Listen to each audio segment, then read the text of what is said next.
Martial Peak Bab 756, Kamu Mesum. Di dasar laut, di suatu tempat di reruntuhan kuno. Di tempat ini, dalam jarak 1000 meter, ada lebih dari 100 pembudidaya tergeletak di tanah, kebanyakan dari mereka sudah mati.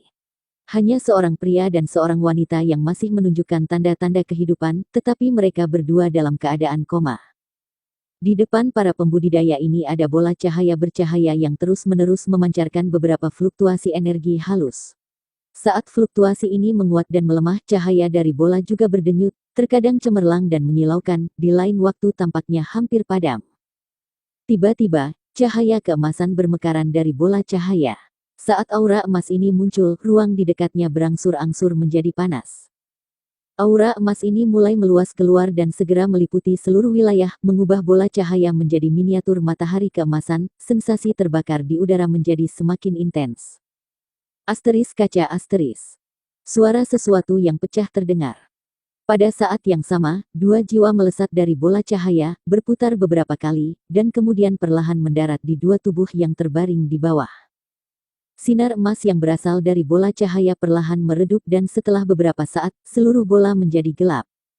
Sesaat kemudian, Anlinger perlahan berjuang untuk membuka matanya dan dengan susah payah bangkit dari tanah. Setelah akhirnya berhasil berdiri tegak, dia melihat sekeliling dan melihat Yang Kai dari kejauhan. Saat pasangan itu bertemu mata, mereka tidak bisa menahan senyuman ringan. Di dalam aula pertarungan jiwa, untuk memperbaiki artefak, Yang Kai terus-menerus membakar 3 kata yang bersinar dengan energi spiritualnya yang kuat, dan baru saja, setelah entah berapa lama, dia akhirnya berhasil. Setelah mengatasi kesulitan seperti itu bersama-sama, Anlinger tiba-tiba merasa Yang Kai agak baik tetapi masih dalam banyak kasus buruk. Namun, masih cukup nyaman berada di dekatnya. Yang Kai juga berpikir bahwa wanita muda ini juga tidak terlalu buruk meskipun dia sedikit naif. Ketika dia memperbaiki artefak itu, dia tidak mencoba mengganggu atau menghalangi dia dengan cara apapun dan malah hanya menunggu dengan tenang sambil menjaga jarak. Setelah berhasil memperbaiki artefak tipe jiwa, mudah untuk pergi, Yang Kai hanya memanggil jalan keluar dan mereka berdua berjalan melewatinya. Jiwa mereka telah dipisahkan dari tubuh mereka selama beberapa waktu, rasa tidak nyaman tidak bisa dihindari. Kondisi Yang Kai tidak terlalu buruk bagaimanapun, jiwanya secara signifikan lebih kuat daripada Anlinger, sementara yang terakhir masih berjuang untuk menyesuaikan diri. Setelah memastikan bahwa Yang Kai juga telah kembali, dia segera duduk kembali dan mulai mengedarkan seni rahasianya sambil mengatur ulang dirinya sendiri. Yang Kai juga duduk dan dengan hati-hati memastikan bahwa tidak ada yang salah dengan tubuhnya sebelum berdiri dan berjalan ke tempat artefak tipe jiwa berada. Sekarang setelah dia selesai memperbaikinya, artefak ini secara alami menjadi milik Yang Kai. Berdiri di sampingnya, dengan satu gerakan, Yang Kai menyimpannya ke laut pengetahuannya. Setelah memeriksa artefak itu sebentar, Yang Kai sangat terkejut. Ini adalah harta langka yang ditinggalkan oleh sekte kuno yang pernah berdiri di sini dan pastinya itu kelas Saint. Bahkan setelah melewati waktu bertahun-tahun lamanya di tempat ini, artefak ini sebenarnya tidak kehilangan banyak kekuatannya. Setelah memeliharanya di dalam laut pengetahuannya untuk beberapa waktu, Yang Kai yakin dia bisa mengembalikannya ke kekuatan aslinya. Yang Kai sangat puas dan merasa bahwa perjalanan ini sangat berharga.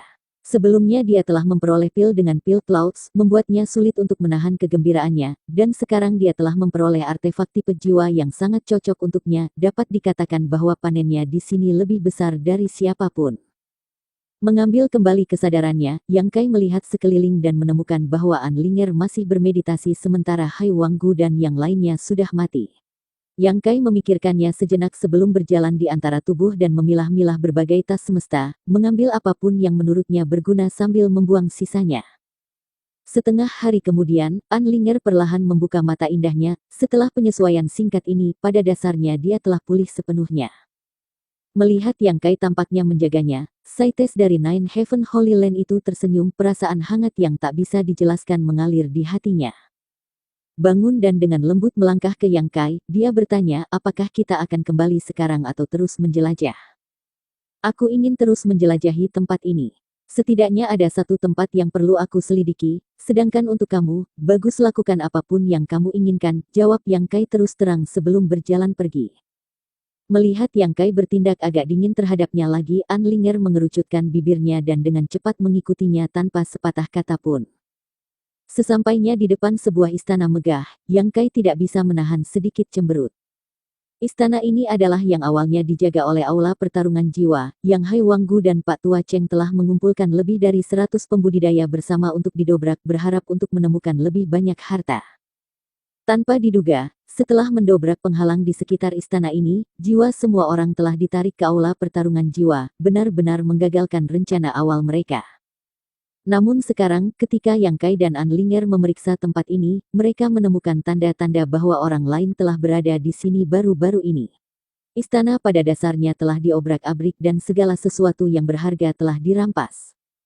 Apakah ada orang lain yang datang ke sini setelahnya dan menemukan tempat ini? Anlinger menebak. Yang Kai mengangguk ringan, setuju dengan analisisnya. Meskipun lebih dari 100 orang telah diseret ke aula pertarungan jiwa, masih banyak orang lain yang telah memasuki reruntuhan kuno ini. Yang Kai tidak tahu berapa lama waktu telah berlalu, tetapi dia memperkirakan bahwa sekarang, seluruh reruntuhan kuno telah dijarah bersih. Menyadari hal ini, Yang Kai tidak lagi membuang-buang waktu langsung meninggalkan istana, dan langsung menuju sumber fluktuasi aura atribut yang dengan aura yang kuat yang dia rasakan. Meskipun mungkin sudah 1 atau 2 bulan sejak mereka tiba di tempat ini, aura atribut yang pertama kali menarik Yang Kai ke sini masih ada. Yang Kai ingin tahu apa itu. Anlinger tidak mengatakan apapun untuk memprovokasi atau bertanya kepada Yang Kai dan hanya mengikuti di belakangnya selangkah demi selangkah. Yang Kai tahu bahwa dia masih belum menyerah untuk membujuknya untuk kembali bersamanya ke Nine Heaven Holy Land sehingga dia dengan sengaja mengabaikannya.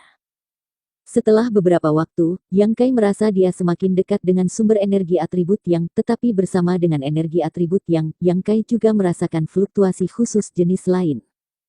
Kekuatan Void. Catatan, kekuatan Void ini sebenarnya dalam bahasa Inggris disebut Void Force yang memiliki arti kekuatan kekosongan atau kehampaan. Yang Kai tiba-tiba menyadari bahwa ada sesuatu yang salah dan perasaan tenggelam memberitahunya bahwa dia tidak mungkin mendapatkan apa-apa untuk masalahnya di sini. Benar saja, setelah melewati punggung bukit kecil langkah Yang Kai terhenti dan kerutan tak berdaya muncul di wajahnya. Anlinger melihat ekspresinya terkulai dan dengan cepat melihat ke arah dia menatap, menutupi mulutnya dengan syok di saat berikutnya dan meneriakkan, sebuah koridor void. Tidak jauh di depan lubang hitam setinggi sekitar 5 meter muncul di tanah. Secara alami itu adalah koridor void. Energi atribut yang dan kekuatan void yang dirasakan Yang Kai berasal dari lubang hitam ini. Kenapa ada koridor void di sini? Anlinger tidak bisa menahan perasaan terkejut. Koridor void tidak terlalu umum. Dikatakan bahwa dahulu kala, para master membuat lubang di antara ruang saat mereka bertarung yang menghasilkan pembentukan koridor void. Ada juga teori bahwa koridor void ini adalah bentukan alami yang secara kebetulan terbentuk sendiri. Dengan meneliti misteri koridor void, beberapa master di dunia saat ini dapat menggunakan kekuatan besar mereka sendiri untuk memanipulasi kekuatan void untuk menciptakan keberadaan seperti koridor void, memungkinkan mereka untuk menyeberang 10.000 km dalam sekejap.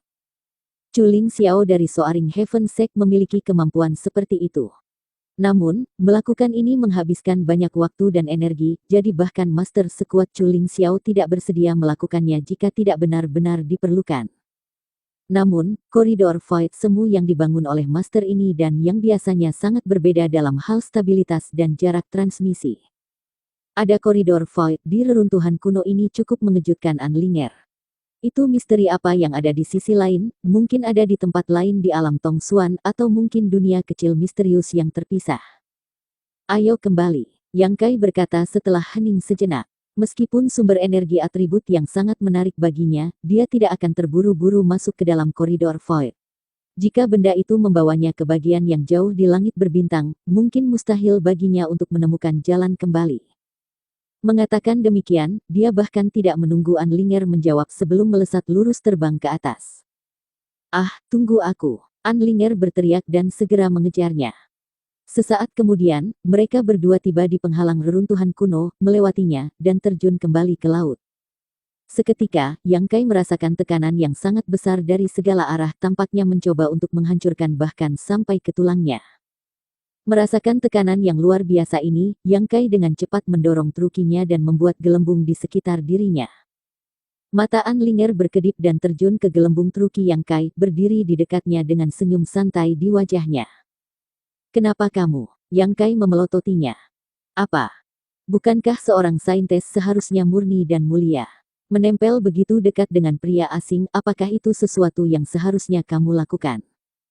Pria asing. Anlinger membantah, bukankah sudah kubilang, kamu sepenuhnya memenuhi syarat untuk menjadi tuan suci berikutnya. Jika kamu tidak memiliki kualifikasi seperti itu, aku bahkan tidak akan mendekati kamu. Jika kamu berani mengatakan itu lagi, lihat saja apakah aku tidak membunuhmu. Yang Kai berteriak dengan ganas.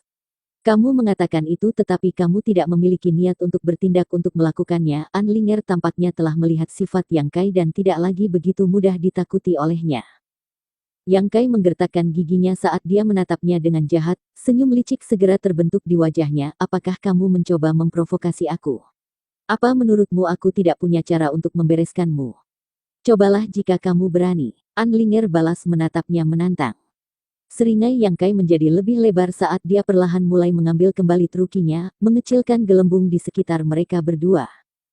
Anlinger menjerit sedikit setelah melihat ini dan dengan cepat membungkuk ke arah Yang Kai, takut dia akan terkena air laut di luar jika dia tidak melakukannya. Yang Kai terus menarik trukinya, mengecilkan gelembung semakin banyak. Saintis yang mulia dan suci segera tidak punya pilihan selain menempel ke Yang Kai. Tangan kecilnya yang halus menggenggam erat pakaiannya saat dadanya bertemu dengan dadanya. Wajahnya yang cantik berfluktuasi antara merah cerah dan putih pucat. Diam-diam menggertakkan giginya tetapi tidak berani untuk mengatakan apa-apa lagi. Segera, wajah Anling menjadi warna merah tua. Sesaat kemudian penghalang menyusut lagi, dia tidak bisa untuk tidak melingkarkan lengan dan kakinya di sekitar Yang Kai. Dua puncak kebanggaannya sangat berubah bentuk saat menekan dadanya yang kuat. Meskipun dia sangat tidak mau, dia tidak punya pilihan selain mempertahankan postur yang memalukan ini. Kamu mesum, penjahat, iblis. Anlinger menggigit bibirnya dan mencibir dengan menyedihkan ke Yang Kai, menghembuskan nafas yang panas dan harum di samping wajahnya. Bersambung.